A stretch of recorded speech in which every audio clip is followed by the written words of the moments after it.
EAMCET exam హాల్లో చాలా మంది చేసే పెద్ద మిస్టేక్ ఏంటో తెలుసా? పేపర్‌ని ఫస్ట్ క్వెషన్ నుంచి లాస్ట్ క్వెషన్ వరకు లైన్‌గా ఆర్డర్‌లో పెట్టుకుంటూ వెళ్ళడం. మీకొక ఎగ్జాంపుల్ చెప్పాలంటే సేమ్ ప్రిపరేషన్ చేసిన ఇద్దరు స్టూడెంట్స్ ఒకరికి 2000 ర్యాంక్ వచ్చింది. ఇంకొకరికి 2.5K ర్యాంక్ వచ్చింది. ఇక్కడ డిఫరెన్స్ ప్రిపరేషన్ కాదు. ఎగ్జామ్ హాల్లో ఉన్న 3 అవర్స్‌ని ప్రాపర్‌గా యూజ్ చేసుకోకపోవడం. అందుకే ఈ వీడియోలో ఎగ్జామ్ హాల్లో ఉన్న 3 అవర్స్‌ని ప్రాపర్‌గా ఎలా యూజ్ చేసుకోవాలనేది క్లియర్‌గా చెప్తాను. కాబట్టి వీడియోని అస్సలు స్కిప్ చేయకుండా లాస్ట్ వరకు చూసేయండి. ఇంటర్ స్టూడెంట్స్ అందరికీ బెస్ట్ యూట్యూబ్ ఛానల్ అంటే పరీక్ష టీవీ అనే చెప్తారు. మేము పెడుతున్న ఎఫర్ట్స్ అండ్ కాంటెంట్ నచ్చితే మా ఛానల్ని సబ్స్క్రైబ్ చేసుకొని బెల్ ఐకాన్ని ఆన్లో పెట్టేసుకోండి. ఇక వీడియోలోకి వెళ్ళినట్టయితే ఫస్ట్ ద గోల్డెన్ రూల్. చాలా మంది students chemistry first, maths second, physics last అని ప్లాన్ చేస్తారు. టాప్ ర్యాంక్ తెచ్చుకునే వాళ్ళందరూ ఆలోచించే విధానం వేరేలా ఉంటుంది. వాళ్ళు సబ్జెక్ట్ని చూడరు, డిఫికల్టీని చూసి అటెంప్ట్ చేస్తారు.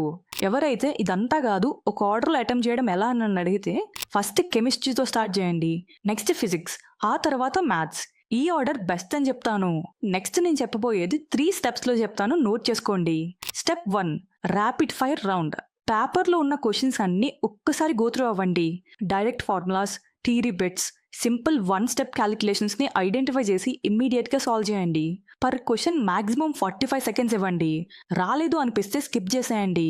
ఈ రౌండ్ కంప్లీట్ అయ్యేసరికి మీకు కనీసం 70 to 75 మార్క్స్ అయినా అటెంప్ట్ చేసి ఉండాలి. Step 2 power round.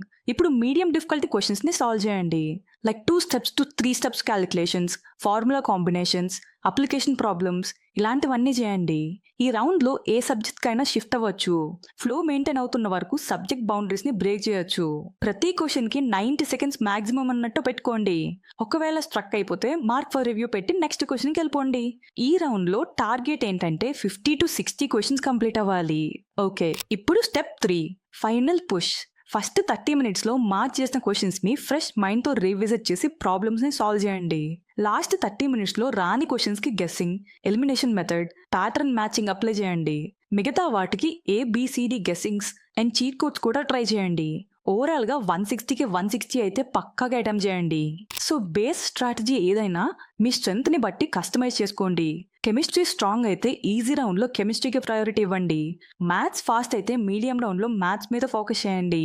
Physics week అయితే లాస్ట్కి పోస్ట్ పోన్ చేసుకోండి. కంఫర్టబుల్గా ఉండే మెథడ్లోనే అటెంప్ట్ చేయడం బెస్ట్. గుర్తుపెట్టుకోండి, ఎంసెట్కి ప్రిపరేషన్ ఒక్కటే సరిపోదు, స్మార్ట్ ఎగ్జిక్యూషన్ కూడా ఉండాలి. సో ఇదే నేను చెప్తున్న ఎగ్జామ్ హాల్ స్ట్రాటజీ. ఇప్పటి వరకు నేను చెప్పిన దాంట్లో మీకు ఏ డౌట్ ఉన్నా కామెంట్ సెక్షన్లో పెట్టండి, లేదంటే వాట్సాప్లో అయినా మెసేజ్ చేయండి. Thanks for watching.